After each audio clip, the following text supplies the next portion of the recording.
আসসালামু আলাইকুম। সম্মানিত দর্শক, ছোটবেলায় আমরা বইয়ের পাতায় পড়ছি তিলকে তাল করা। এটা হচ্ছে বাগধারা। তিল থেকে তাল পয়দা করা বা তিলকে তাল পয়দা করা, এর নানানভাবে আমরা বলতে পারি, কিন্তু মূল যে বিষয়টা সেটা হলো যে যেমন তিলের যে দানা, ছোট্ট গোল, ছোট্ট, খুবই ছোট্ট, সে তিলকে তালের রূপ দেওয়া। তাল তো আমরা সবাই দেখছি, তাল কিন্তু আকারে অনেক বড় হয়। মানে ছোট্ট একটা বিষয়কে বা ছোট্ট একটা জিনিসকে অনেক বড় করা, অনেক বড় করে দেখানো বা দেখা, এটাই হচ্ছে তিলকে তাল করা বা তিলকে তাল পয়দা করা। এটা যদি আমি বই পুস্তকের ভাষায় আপনাদেরকে বলি, তাহলে কিন্তু এরকম শোনা যায়: তিলকে তাল করা একটি বাগধারা, যার অর্থ হলো সামান্য বা তুচ্ছ কোনো বিষয়কে অনেক বড় করে দেখানো বা অতিরঞ্জিত করা। এর মানে হলো একটি ছোট বিষয়কে বাড়িয়ে বা ফুলিয়ে ফাঁপিয়ে একটি বড় সমস্যায় পরিণত করা। এটাই হচ্ছে তিলকে তাল করা। ছোট্ট একটা বিষয়কে বাড়িয়ে ফুলিয়ে ফাঁপিয়ে নানান ধরনের অলংকার পরিয়ে, মানে ছোট্ট সমস্যাকে অনেক বড় করে তোলা বা বড় করে বড় বড় সমস্যায় পরিণত করা বা দেখানো, উপস্থাপন করা, এটা হচ্ছে তিলকে তাল করা। আর এই বিষয়ে আমরা আমরা এই যে বাংলাদেশের মানুষ খুব ভালোভাবেই পারি। মানে অনেক বড় বিষয়কে ছোটোর মধ্যে নিয়ে আসা, ছোট্ট করা, এটা আমরা খুব কষ্ট করে না পারলেও আমরা ছোট্ট জিনিসটাকে অনেক বড় করে তোলা বা ছোট্ট সমস্যাটাকে অনেক বড় সমস্যায় পরিণত করা আমরা বিনা পরিশ্রমই করতে পারি। এটা আমাদের অমূল্য একটা গুণ। এই কথাগুলো এই জন্যে আপনাদেরকে বললাম। দেখেন, আওয়ামী সভানেত্রী শেখ হাসিনা, তার মামলার রায় হলো আন্তর্জাতিক অপরাধ ট্রাইব্যুনাল। সেখানে সর্বোচ্চ শাস্তি ঘোষণা করা হয়েছে, সাজা ঘোষণা করা হয়েছে। এইটাকে নিয়ে বিভিন্ন ধরনের রাজনীতি চলতেছে। রাজপথে না দেখলেও আপনারা দেখতে পারবেন বা আমরা দেখতে পারতেছি সোশ্যাল মিডিয়াতে। ওই যে তিলকে তাল পয়দা করা, মানে ছোট্ট ছোট্ট একটা বিষয়কে অনেক বড় করে দেখানোর মতো দেখাইতেছে কারা? যারা এই রায়ের পক্ষে এবং এই রায় ঘোষণা হওয়ার পরে যারা খুব খুশি হয়েছে, আনন্দ পাইছে, তারা ওই ছোট্ট জিনিসটাকে তিলকে তাল করার মতো করতেছে। কিন্তু আমার যেটা আলোচনার বিষয় সেটা হলো যে এই যে শেখ হাসিনার রায়, এই রায়টা কি আওয়ামী রাজনীতিতে প্রভাব পড়বে নাকি পড়বে না? এখন এখানে তিনটা পার্ট আপনি ধরতে পারেন বা তিনটা গোষ্ঠী ধরতে পারেন। একটা গোষ্ঠী হচ্ছে রায়ের পক্ষে, অর্থাৎ রায়টা ঘোষণা হওয়ার পরে যারা খুবই আনন্দিত হয়েছে তারা। আর একটা হচ্ছে এই রায়ের বিপক্ষে, মানে যাদের বিরুদ্ধে রায়টা ঘোষণা হলো তারা। তার দুইটা পক্ষ।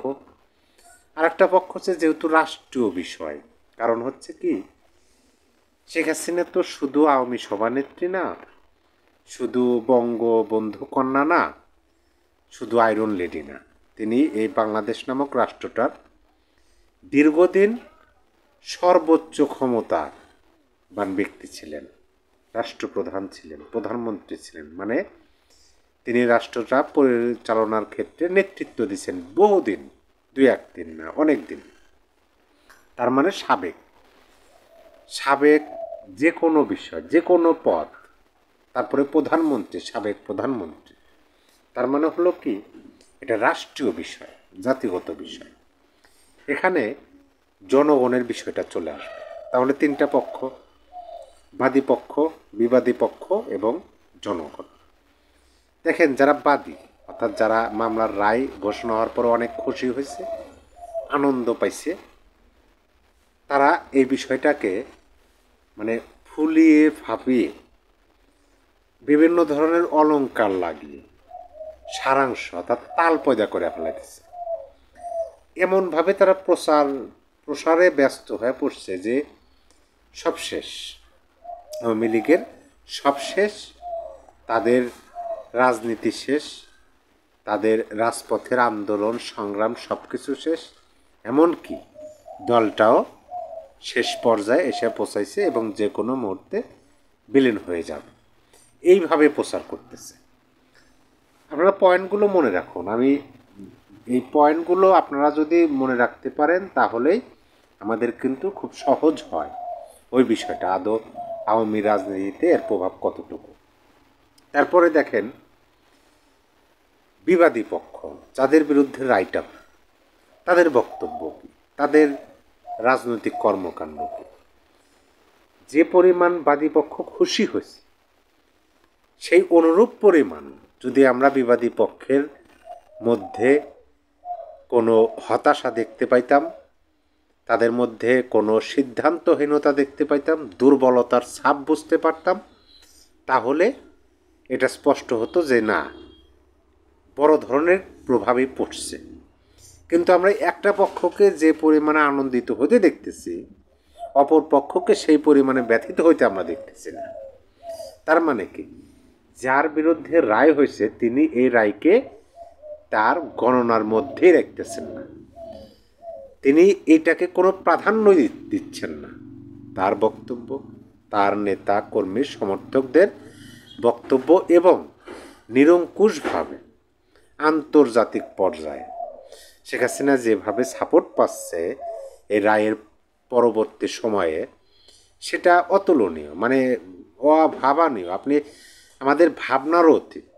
যেমনটি ধরেন আন্তর্জাতিক গণমাধ্যমগুলোতে যেভাবে রায়ের বিষয়টা তুলে ধরা হয়েছে, আপনি যদি সেই শিরোনামগুলোর সাথে বাংলাদেশের বিভিন্ন নিউজ পত্রিকার শিরোনাম মিলাইতে থাকেন, তাহলে এটা স্পষ্ট যে আন্তর্জাতিক মিডিয়াগুলো প্রকৃতপক্ষেই নিউজগুলো ছাপাইতেছে তারা যেটা সত্য এবং যার ফলাফলটা শেখ হাসিনার পক্ষে বা তার থলিতে যেতেছে। এটা বড় বড় রাজনৈতিক বিশ্লেষক তারাই বলতেছেন, এখানে না বোঝার বা সন্দেহের চোখে দেখার কোনো ওয়ে নাই। এখন এই দুইটা পক্ষ আমরা স্পষ্ট হলাম, বাদী পক্ষ বিবাদী পক্ষ। তার মানে কি, হ্যাঁ তোমরা রায় দিছো, তোমরা এখন ক্ষমতা আছে, তোমরা ক্ষমতায় বসে আছো, তোমরা নিজেদের মতো করে তোমরা সাজাইছো, তোমরাই বর বানাইছো, তোমাদের মধ্যেই বর, তোমাদের মধ্যেই বর পক্ষ কনে পক্ষ, তোমরাই কোলদারা, মানে সব কিছু তোমরা যেটা মন চাই সেটাই করছো। প্রহসনমূলক প্রতিহিংসামূলক তোমরা একটা মানে বিচার করলা, যেটাকে তাদের ভাষায় ক্যাঙ্গারু কোর্ট, এটা তারা মানেন না এবং তোমাদেরই এই বাংলাদেশে ঠাঁই হবে না। সেহেতু তোমরা যে রায় দাও সেই রায় কোনো কাজে আসবে না, এইটা মনে করতেছে কারা? আওয়ামী লীগ, শেখ হাসিনা। এখন আসেন জনগণের বিষয়টা। দুটা পক্ষ আমরা দেখলাম, দুটা পক্ষ মানে এইটা কোনোভাবে প্রভাব পড়বে না। এইটার মূল ফলাফলটা আসবে কোথায়? জনগণের কাছ থেকে।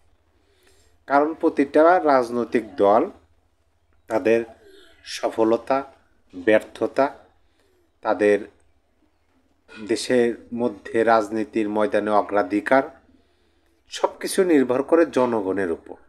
জনগণ যে দলের উপর সমর্থন জ্ঞাপন করে এবং যে দলকে তারা সমর্থন দিতে থাকে যে কোনো কারণে, সেই দলটা অতি দ্রুত সামনে চলে আসে এবং একটা সময় তারাই নেতৃত্ব দিয়ে থাকেন বা রাষ্ট্র পরিচালনা করেন, এটা স্বাভাবিক বিষয়।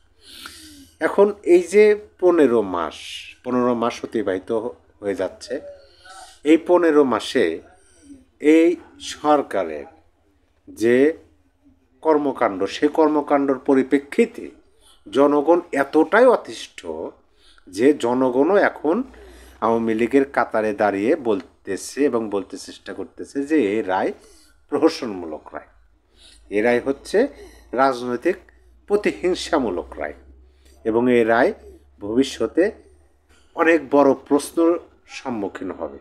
এই কথাগুলো এখন সাধারণ জনগণও বলা শুরু করছে।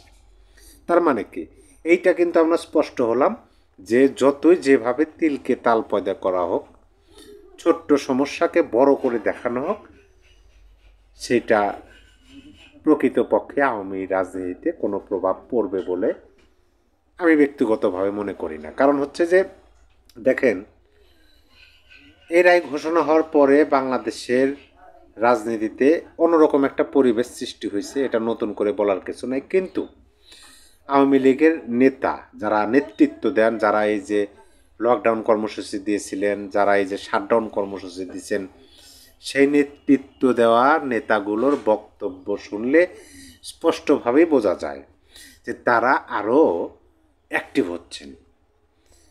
অনেকে ইনঅ্যাক্টিভ ছিলেন, তারা অ্যাক্টিভ হচ্ছেন। এর আয়ের পরিপ্রেক্ষিতে তাদের রাজনৈতিক কর্মকাণ্ড আরও জোরালো করতেছেন এবং তাদের যে সমর্থক কান্ট্রি আমাদের বাংলাদেশের পার্শ্ববর্তী রাষ্ট্র ভারত, সেই ভারতও তাদের সুরে কথা বলতেছে, অথবা আপনি বলতে পারেন তারা ভারতের সুরে কথা বলতেছে এরকম। আর আন্তর্জাতিক মিডিয়াগুলো মনে হচ্ছে যে মানে সত্যটা তুলে ধরলে তো কারো না কারো পক্ষে যাবে, দুই পক্ষ তো আর সত্য হতে পারে না, দুইটা পক্ষ, একটা মিথ্যা একটা সত্য।